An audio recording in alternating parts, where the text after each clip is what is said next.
పవన్ కళ్యాణ్ చంద్రబాబు నాయుడు ఇంటికి ఎందుకు వెళ్ళారని కొందరు ఆశ్చర్యపోతున్నారు. నేను ముందు నుంచి చెప్తున్నాను, 1000 కోట్ల రూపాయలకి బేరం కుదిరింది. 2024లో చంద్రబాబు కొడుకైన పప్పుకి సీఎం చేయడానికి, 2029ని పవన్ కళ్యాణ్ సీఎంను చేస్తామని పవన్ కళ్యాణ్ లీడరే 3 రోజుల క్రిందట విజయవాడ హోటల్లో నాకు చెప్పారు. ఈ విషయం ముందే తెలిసిన జేడీ లక్ష్మీనారాయణలు, కాపు లీడర్ తోటా చంద్రశేఖర్, పెద్దలందరూ ప్రతి ఒక్కరూ పవన్ కళ్యాణ్ విడిచిపెట్టారు. ఎందుకంటే 2008లో ప్రజారాజ్యం పెట్టినప్పుడు నేను చెప్పాను, కాపులు నన్ను నమ్మలేదు బీసీ నాయకులు. ఇది కేవలం ప్రజారాజ్యం పార్టీ అధినేత చిరంజీవి, యూత్ ప్రెసిడెంట్ పవన్ కళ్యాణ్ కాంగ్రెస్లో మర్జ్ అవుతారు అని 1500 కోట్లు తీసుకున్నారు, మర్జ్ అయ్యారని చాలా న్యూస్లో మీరు చూశారు. అంతేకాకుండా ఎంపీ పోస్టు, మినిస్టర్ పోస్ట్ కూడా ప్రజారాజ్యం చిరంజీవికి ఇచ్చారు. ఒక ఇంపార్టెంట్ విషయం, ఎన్టీ రామారావుకు వెన్నుపోటు పొడిచిన అప్పుడు 30 రోజులు ముఖ్యమంత్రి అయిన కమ్మ లీడర్ నాదెండ్ల భాస్కర్ ఎవరో ఆయన్ని లైక్ చేయరు. వాళ్ళ కొడుకు నాదెండ్ల మనోహర్, ఆయన ఎందుకు ఈ డీల్ చేస్తున్నాడు? బీసీలో మనమైతే 75 సంవత్సరాలు స్వతంత్రం వచ్చి తెలుగు రాష్ట్రాల్లో ఒక ముఖ్యమంత్రి కాలే, 27% ఉన్న కాపులు ముఖ్యమంత్రి కాలే. పవన్ కళ్యాణ్ ఫ్యాన్స్, నా ఫ్యాన్స్ మీరందరూ అతి తెలివైన వారు.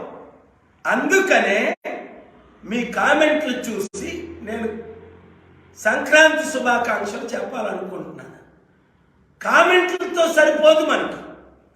బీసీలారా, ఎస్సీలారా, ఎస్టీ, ముస్లిం, క్రిస్టియన్ మైనారిటీలు మనమందరం ఏకం అవ్వాలి. ఈ పావలా పవన్ కళ్యాణ్కి, ఈ అవినీతి చక్రవర్తి అయిన చంద్రబాబు నాయుడికి 6 లక్షల కోట్లు దాచుకోవాలన్న చంద్రబాబు నాయుడిని కొడుకుని ముఖ్యమంత్రి చేయడానిక మీరు పవన్ కళ్యాణ్ ఫ్యాన్స్? మీ పేరు పెట్టుకొని 1000 కోట్లకు అమ్ముడుపోవడం అది ఎంత హీనమైన పని. కనుక మీరేం చేస్తారు ఇప్పుడు? ఇంకొద్దు మనకి. నిజంగా చిత్తశుద్ధి ఉంటే పవన్ కళ్యాణ్ దేశానికి, రాష్ట్రానికి మోసం చేసిన బీజేపీ, మోదీ పార్టీని తిట్టి ఇప్పుడు మరలా మోదీ పార్టీతో పొత్తెందుకు? రేపు రాజ్యసభ ఇచ్చి వచ్చేసారి సెంట్రల్ మినిస్టర్ అవడం కొరకు. గమనించండి, 24లో పవన్ కళ్యాణ్ బీజేపీతో సెంట్రల్ మినిస్టర్ అవుతాడు. బీసీల్ని, ఎస్సీల్ని, ఎస్టీల్ని, ముస్లింలని అమ్మేసి మీకు నాకు మిగిలిందేంటి? నిరుద్యోగం, అవినీతి, 10 లక్షల కోట్లు అప్పు. చంద్రబాబు నాయుడికి మిగిలిందేంటి? ఇప్పుడు దాకా దోచుకున్న 6 లక్షల కోట్లు. మర్చిపోతామా? అందుకే ఎన్ఆర్ఐల దగ్గర 50 కోట్లు, 100 కోట్లు కలెక్ట్ చేసి గుంటూరులో 3 ప్రాణాలు పోయాయి, కందుకూరులో 8 ప్రాణాలు పోతే వాళ్ళని దర్శించుకుంటే గుంటూరులో కుప్పంలో డ్రామా ఆడాడు. ఆడనిచ్చావా? ఇప్పుడు వీళ్ళు కలిసింది 5 రీజన్స్. 1 పొత్తులు కన్ఫర్మ్ అయిపోయింది. 2 1000 కోట్లు ముట్టింది. 3 2024లో చంద్రబాబు కొడుకు ముఖ్యమంత్రి అవడం లోకేష్.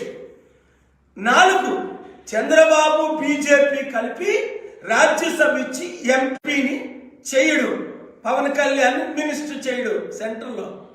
5 బడుగు బలహీన వర్గాలతో డ్రామాలు ఆడడం, ఎలాగ ఆడాలి అని master mind, master plan architect Chandrababu Naidu. గుర్తించండి, ఎన్టీ రామారావుని మోసం చేశాడు, నాయకులందరినీ మోసం చేశాడు, మోదీని మోసం చేయడానికి 2019లో 18 పార్టీలు కలిపాడు, 100,000 కోట్లు అందరినిచ్చి కొనేశాడు.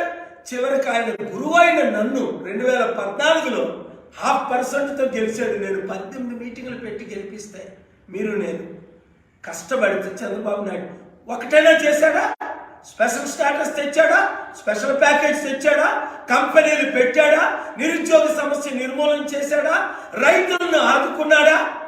100లో 1 మోదీ కానీ చంద్రబాబు కానీ నెరవేర్చారా?